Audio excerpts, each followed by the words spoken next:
Agradeço, então, a presença dos nossos panelistas e vou começar, então, com a professora Ana Smirnova. Bom, então, nós vamos começar falando sobre as curiosidades da língua russa. Então, primeiro, muitas vezes pessoas me perguntam, mas tem alguma coisa em comum entre o russo e o português? Que às vezes os brasileiros têm a impressão que o russo é uma língua tão distante que não tem nada a ver com nada, né? Não é tão assim, porque tanto o português quanto o russo, eles vieram de uma proto-língua comum, que é a língua indo-europeia. Então, aqui está a árvore genealógica das línguas indo-europeias. Então, nós vemos aqui as línguas romanas, né, que o português aqui está mais próximo de espanhol, conforme é esperado e tudo mais, mas nós podemos ver que as línguas eslavas, eles saem do mesmo tronco, né, só que um pouco antes. Então, aí que fica o russo, as línguas mais próximas ao russo, que ucraniano e bielorrusso. Então, às vezes, brasileiros começam a aprender russo, reclamam da dificuldade e tudo mais. Eu explico. Eu falo assim, que vocês não estão aprendendo somente o russo, vocês estão aprendendo o que é o grupo eslavo das línguas. Então, dá muito trabalho no começo, mas depois, junto com o russo, vocês vão entender as bases do ucraniano, do bielorrusso, do polonês, do tcheco, várias coisas, né? Se vocês aprendem uma língua próxima a português, como o italiano, você já tem essa base comum, né? Então, só precisa aprimorar para a parte do italiano. Agora, você aprendendo o russo, tem que aprender todo o mundo eslavo juntos, né? Mas mesmo assim, essas línguas, eles vieram da mesma raiz. Então, se a gente começar a observar as partes etimológicas, né? Então, tem algumas coisas que são em comum, e na parte da gramática também, porque hoje em dia português parece bastante distante do russo, mas se nós olharmos para o latim, nós vamos identificar muito mais coisas em comum. Bom, então, outra coisa que desperta muito curiosidade é o alfabeto cirílico, né? Pessoas sempre perguntam, o que será que é? Como que será que é? Como que faz para ler essas letras, né? Que ideia que vocês tiveram de fazer uma coisa toda diferente. Aí vou falar para vocês a primeira curiosidade, que é o alfabeto cirílico, assim como o alfabeto latino, ele veio do grego. Então, tudo isso são transformações do grego. Não tem como reclamar do cirílico, porque o alfabeto de vocês também veio do grego. É que vocês adaptaram de uma outra maneira. É verdade que o alfabeto latino ele é muito mais antigo. O alfabeto cirílico ele foi desenvolvido muito recentemente, no século IX. Então, ele tem um pouco mais de 1000 anos. Então, por isso ele tem algumas características muito interessantes que são próprias a um alfabeto recente. Primeiro, praticamente sabem-se os criadores do alfabeto. Assim, não sabem-se por certo se foram se foram os monges Cirilo e Metódio que criaram esse alfabeto ou se foram os discípulos deles, mas nós sabemos que foram esses dois monges que tiveram essa tarefa. Eles tiveram a tarefa de adaptar a Bíblia para as línguas eslavas, porque conforme a cristianização estava caminhando pela Europa, né, mas só que você chega lá do lado dos povos eslavos, poucos sabem latim, grego e tudo mais, né? Então precisava adaptar. E se você adapta o texto, você precisa escrever o texto. E como que vai escrever o texto se não tem escrita? E os povos eslavos naquela época não tinham escrita ainda.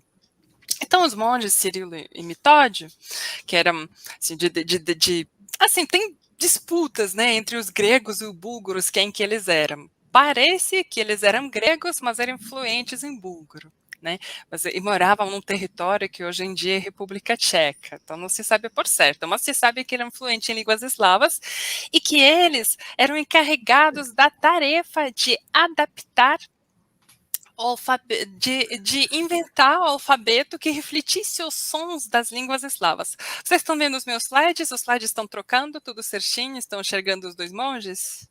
Estamos sim. Ah, perfeito. Perfeito.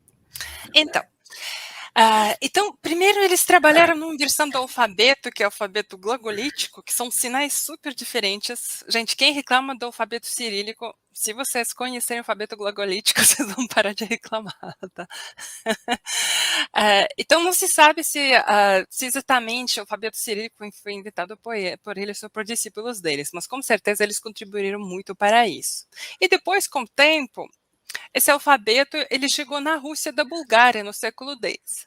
Agora, como um dos fundadores, pelo menos, da ideia de como seria esse alfabeto era o monge Cirilo, por isso o alfabeto tem nome de cirílico. O alfabeto cirílico é o alfabeto russo? Não é exatamente assim, porque tem vários outros povos que não são russos que usam esse alfabeto. Alguns deles são falantes de línguas eslavas, como o ucranianos, o bielorrussos, mas tem também outros povos que não usam as línguas eslavas, mas acabam usando o alfabeto cirílico, principalmente por causa da influência soviética. E já aconteceu com alguns alunos meus que eles querem instalar o alfabeto cirílico no celular e instalam búlgaro, né? E cada assim, variação do alfabeto cirílico em cada povo tem as suas adaptações, tem algumas letras a mais, letras a menos, né? Então, tem que observar bem, né? Então, nós estamos falando sobre o alfabeto cirílico russo, que hoje em dia tem 33 letras. Bom, muitas vezes também brasileiros me perguntam, me falam, nossa, mas algumas letras são parecidas, não será que tem os mesmos sons? Mas outras letras são parecidas e tem outro som, como que é isso? Aí, o que eu quero falar para vocês, tudo depende do contexto. Ludmila, você é fluente em russo ou não? Não sou. Eu iniciei em setembro os meus estudos em russo. Aham. Então eu sou ainda estou bem engatinhando, assim, ainda na fase realmente de aprender a ler, né? Aham. Adquirir essa, assim, essa fluência na leitura, né? Digamos assim. Perfeito. Então, nós vamos fazer um teste com você. Então, aqui está escrito uma palavra em russo que você Sim. nunca saberia o que é, só que tem um contexto. O contexto você está vendo aqui na imagem. Agora, lê essa palavra. Temperatura. Isso. Então, olha só, vocês que conseguiram ler junto com o Ludmila, eu espero que vocês já descobrem. Então, tem letras que são parecidas, que o T é M, né? Tem as letras que são mais parecem o alfabeto grego mesmo, esse P. E aqui o grande mistério, essa letra aqui em português é P, em russo é R, né? Então, vamos ver mais alguns. E essa palavra, Ludmila, o que seria? Biblioteca. Isso, é que em russo a gente fala um pouco de tongado, né? Esse vogal fica biblioteca. Biblioteca, né? Isso. Então, olha, já descobrimos B, que parece super, né? O beta do grego. Uhum. Descobrimos esse N invertido. Puxa, o que ele é? Ele é I, né? Então, nós conseguimos enxergar essas coisas assim, só refletindo. Só precisamos de contexto para começar. E vem aqui mais uma palavra, que, ó, essa palavra de baixo. Nós olhamos para ela e falamos, nossa, mas até parece português, só que não consigo ler e tem esse N invertido. Ludmila, o que é essa palavra de baixo?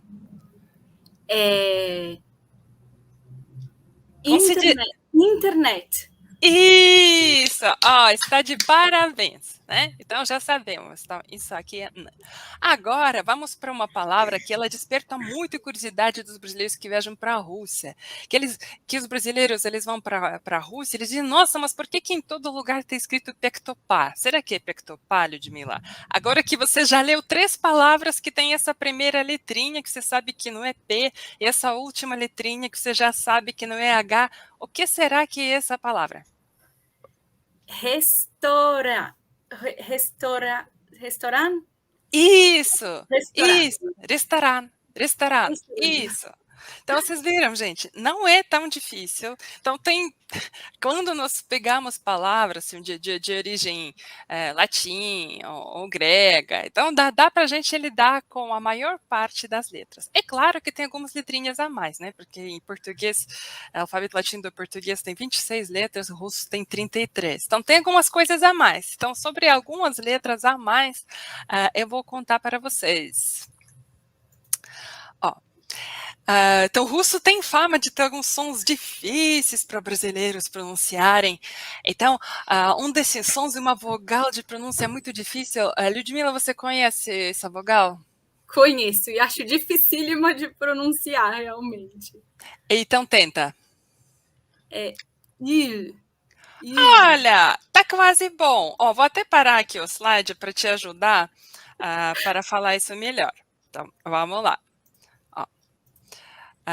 Tá me vendo? Voltei na transmissão. Ó, olhem Sim. só, qual que é o segredo de falar Ó, gente, olhem como esse som é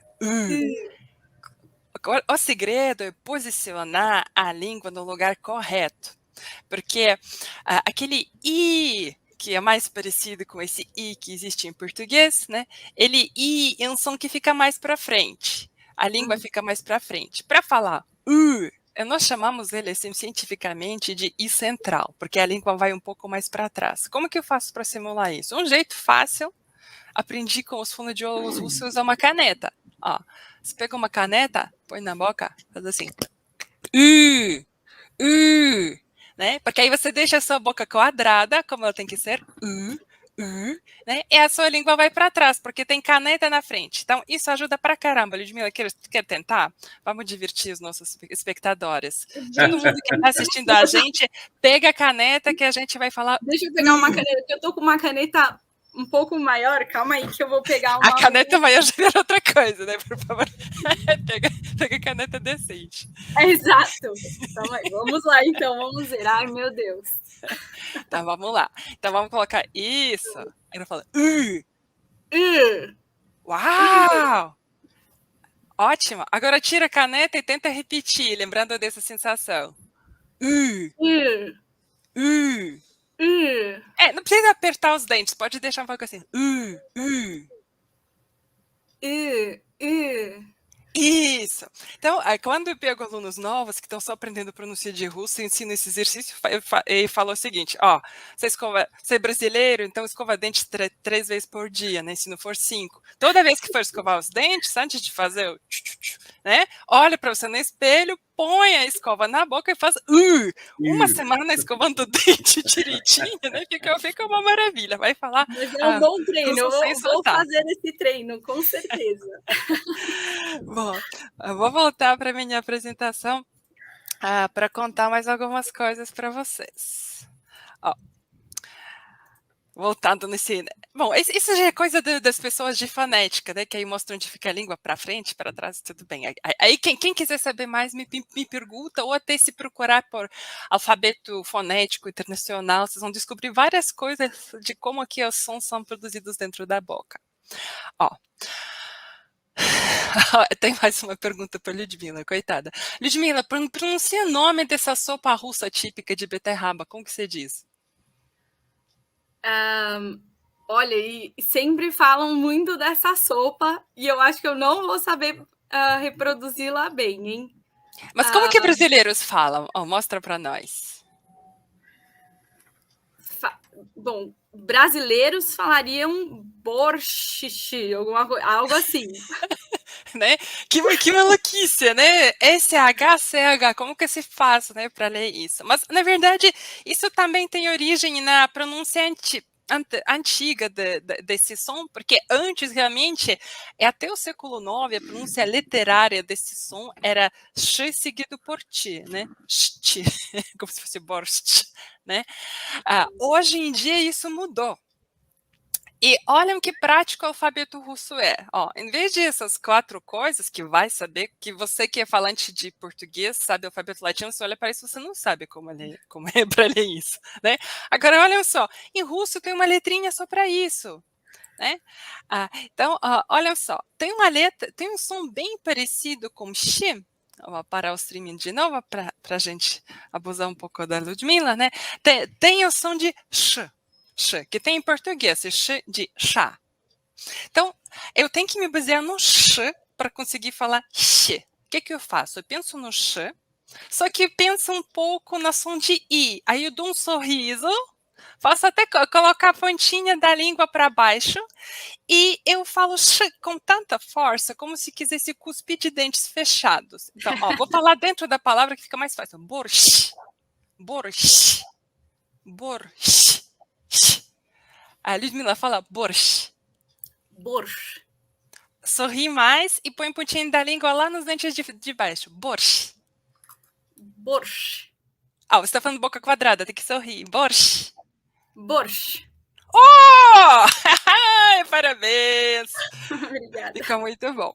Bom, é que assim, uma grande parte do meu projeto, né, são sotaques, trabalho com fonética experimental, aí eu adoro, adoro fazer essas coisas, né, mas a tortura da Ludmilla acabou. Agora a gente vai falar um pouco Obrigada, sobre as professora. coisas Não, mas foi um históricas. prazer aprender. Eu adoro ter modelos Obrigada. na aula, né, dar uma animada. Sim. Ó, vou falar sobre mais uma letra muito interessante. Essa letra Iô, né, parece aí em português com os dois pontinhos. O que tem de interessante essa letra? Isso foi a última letra adicionada ao alfabeto russo. Primeiro, nós praticamente sabemos o criador da letra. O primeiro uso da letra se data no 1795, quando saiu um conjunto de poemas como editor do Karamzin. E esse editor, o Karamzin, ele autorizou o uso dessa letra no livro. Então, porque assim, em russo, nós temos 10 letras que marcam vogais. Na verdade, desses vogais, 6 são vogais e 4 são ditongos, né? Que inclusive poderiam ser escritos de outra maneira. Então, esse io, na verdade, é um ditongo de i e o, né? Io, io. Então, no final do século XVIII, foi usado primeira vez essa letra, aí por muito tempo ela ficou assim vagando no alfabeto, porque ela não fazia parte do alfabeto, ela era considerada modificação do iê, então ela não entrava na contagem das letras do alfabeto, né? E ela só foi adicionada oficialmente no alfabeto no ano 42. Dizem que foi exigência do Stalin, porque naquela época acontecia a Segunda Guerra Mundial e ninguém.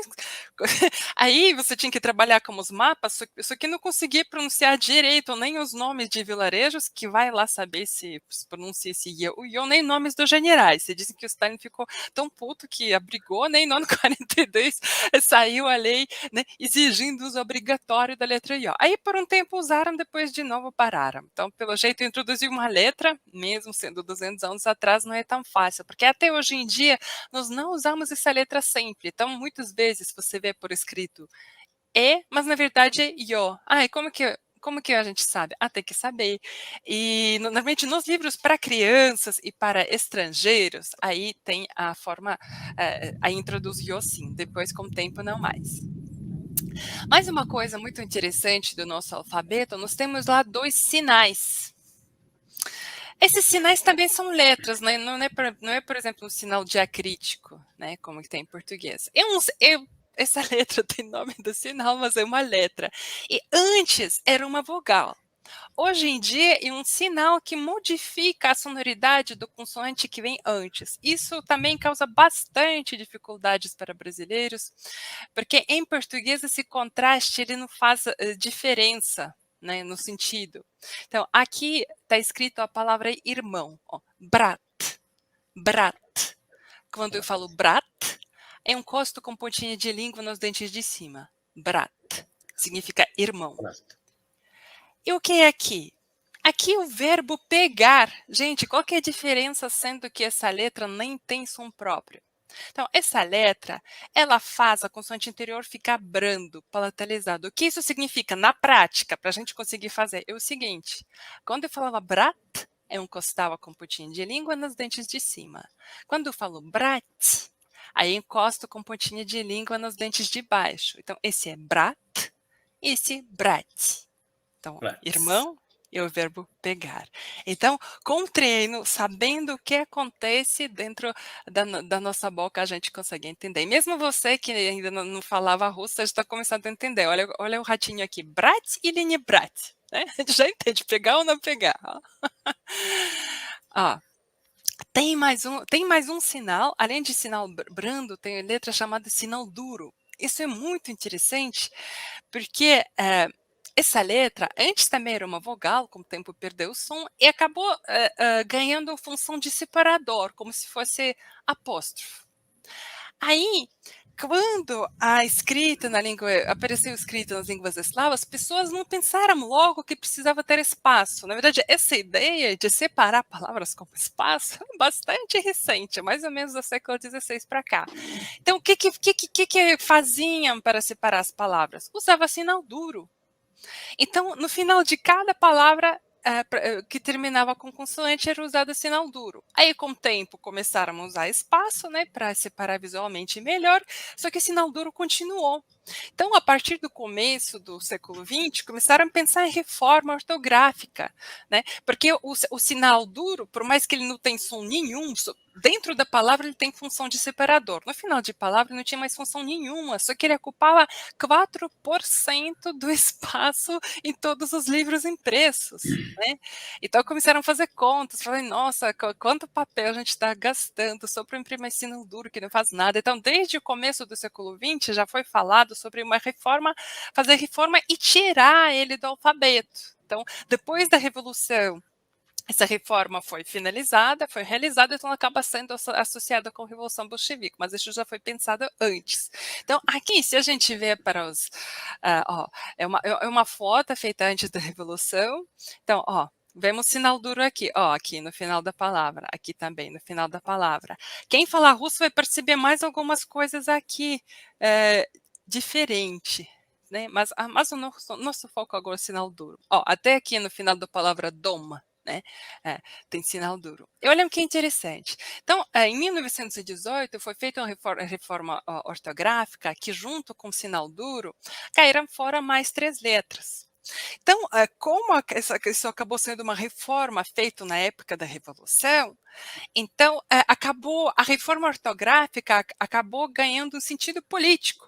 Então, os jornais publicavam caricaturas, né? Olha só, né? Aqui também uma letra antiga que tem iate acima do caixão, né? Precisa ser mandado embora.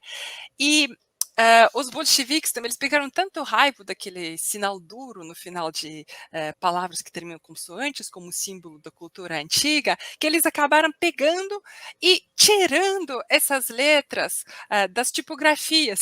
Só que eles esqueceram que precisava do sinal duro dentro das palavras, porque em alguns casos, dentro das palavras, ele tem função de separador. Então, naquela época, vários jornais, né, vários livros acabam saindo com apóstrofo em vez de sinal duro, né? Ele foi retirado por uma força maior. E tem mais uma coisa interessante.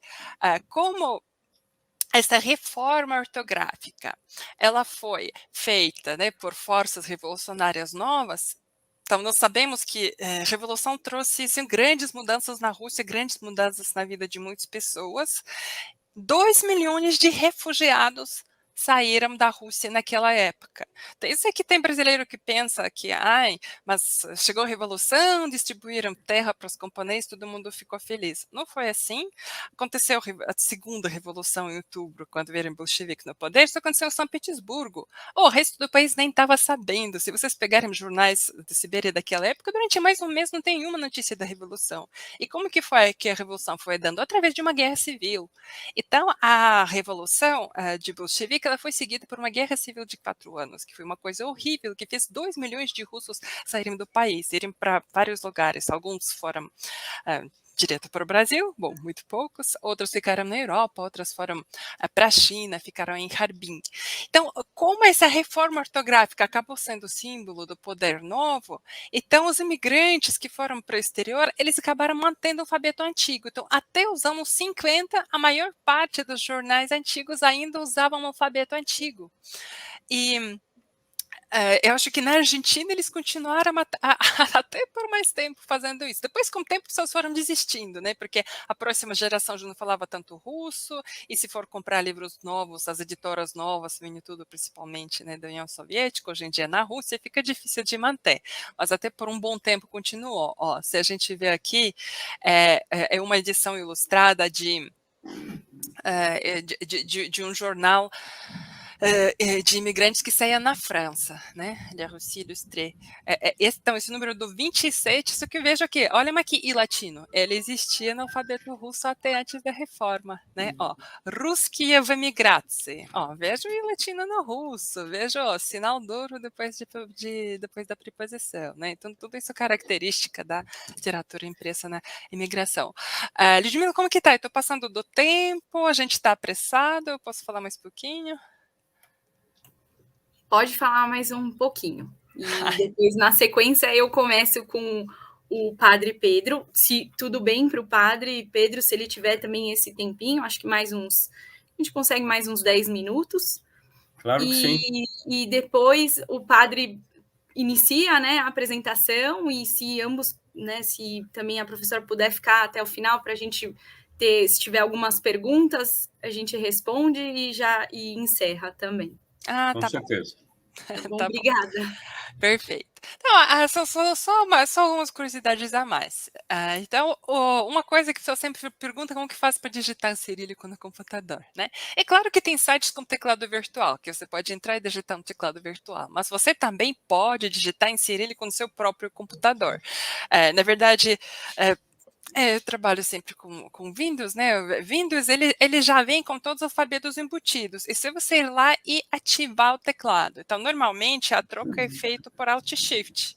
Então, se eu apertar Alt Shift, ele já muda para o alfabeto cirílico. E como que faz para saber onde que fica qual letra? Lá na Rússia, quando você compra o computador, ele já vem com os dois alfabetos. Aqui em cima, no canto esquerdo, fica a letra latina, e aqui embaixo à direita fica a letra do alfabeto cirílico. Quando eu faço né, o Shift Alt, ele muda de um alfabeto para o outro. Muitas vezes eles vêm com destaque colorido, por exemplo, as letras latinas são vermelhas, né, e russo cinza. Né? Isso ajuda bastante. No meu computador, as letras do alfabeto latino são brancos e do latino e do russo são de cor laranja. Então isso ajuda muito porque quando eu digito, eu sou uma pessoa que não domina digitar cego, né? Não adianta. Mas quando eu digito, eu não percebo outra cor. Então, ou olho só para as letras em branco, ou só para letras de cor laranja. E se você comprou o seu computador aqui no Brasil, se você já não tem aquela pintura industrial das teclas, você pode comprar os adesivos de teclado. Né? Então, até no Mercado Livre vende, vários lugares vende adesivos de teclado cirílico. Aí só você colocou lá o coloridinho, bonitinho, e vai poder usar digitando em cirílico. Então, a última parte das curiosidades que vou contar é sobre as declinações, que os brasileiros que vão aprender russo, eles morrem de medo de declinações, também perguntam, para que a gente precisa daquilo? Né? Se o português vive tão bem sem, por que o russo precisou? E, na verdade, não é assim. Para a gente entender o que são declinações, né, quando nós falamos de casos, né, nós precisamos entender que em português isso existe. Porque as declinações, em caso, eles existiam em latim. E em português tem uma coisa sobrando. Muitas vezes eu começo nas aulas assim, mostrando essas quatro formas do pronome eu, né? Eu pergunto, mas, gente, como vocês sabem, quando eu uso eu, quando eu uso me, quando eu uso mim, quando eu uso comigo, que loucura é essa? Né? A maioria das pessoas, quem estudou na escola faz tempo, não lembra mais, né? Mas, assim, se a gente começar a refletir, olhando os exemplos, nós vamos perceber que, eu é sujeito, né? Me aqui é objeto direto, que é algo que recebe a ação do verbo, né? E nesses casos de para, mim, comigo, aqui depende da preposição que se usa junto. Então, isso são declinações. Declinações, em casos, são quando a palavra muda conforme o significado dela dentro da frase.